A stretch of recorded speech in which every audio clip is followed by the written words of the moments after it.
520 millions d'euros, c'est le coût moyen annuel des dégâts causés par les inondations en France.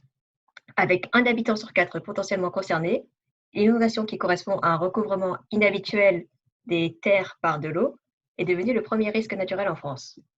Les récents événements, tels que l'inondation d'octobre dernier dans les Alpes-Maritimes qui a affecté plus de 12 000 personnes, montrent que les conséquences peuvent être désastreuses au niveau humain et matériel et que l'inondation reste un phénomène complexe qui touche le territoire français de manière inégale.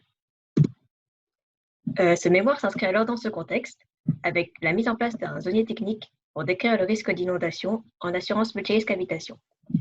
Autrement dit, l'objectif est d'associer à tout point géographique un niveau de risque lié à la probabilité qu'une inondation provoque des dégâts coûteux sur une habitation en ce point.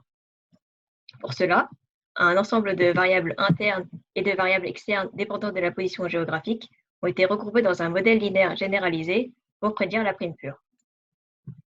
En particulier, des variables externes définies à l'adresse ont pu être ajoutées à l'étude grâce à un géocodage préalable des 9 millions d'adresses distinctes observées.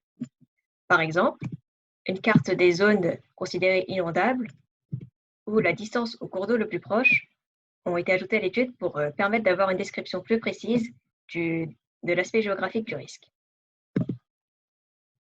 Ensuite, à partir de la prime pure prédite, on peut extraire le signal géographique, c'est-à-dire la part de la prédiction qui dépend uniquement des variables externes.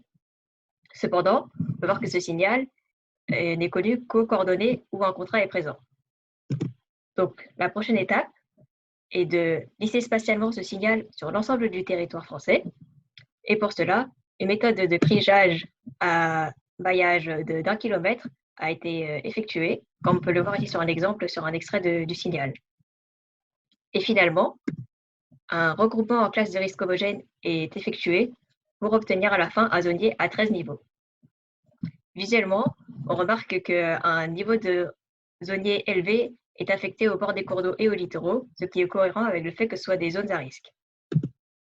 Pour mesurer plus précisément la qualité du zonier obtenu, on peut déjà vérifier que la prime pure moyenne observée suit une tendance croissante en fonction de la variable de zonier, ce qui est bien le cas ici sur la courbe en violet. Et finalement, on intègre la variable de zonier obtenue dans le modèle linéaire généralisé construit précédemment, la variable de zonier venant remplacer les variables externes précédentes. Et le critère de Gini nous permet de voir que le zonier de maille 1 km permet d'obtenir une bonne performance, proche de l'utilisation des variables externes directement et avec une stabilité de la prédiction.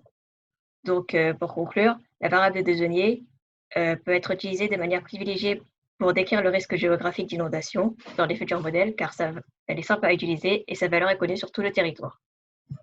Voilà. Je vous remercie de votre attention.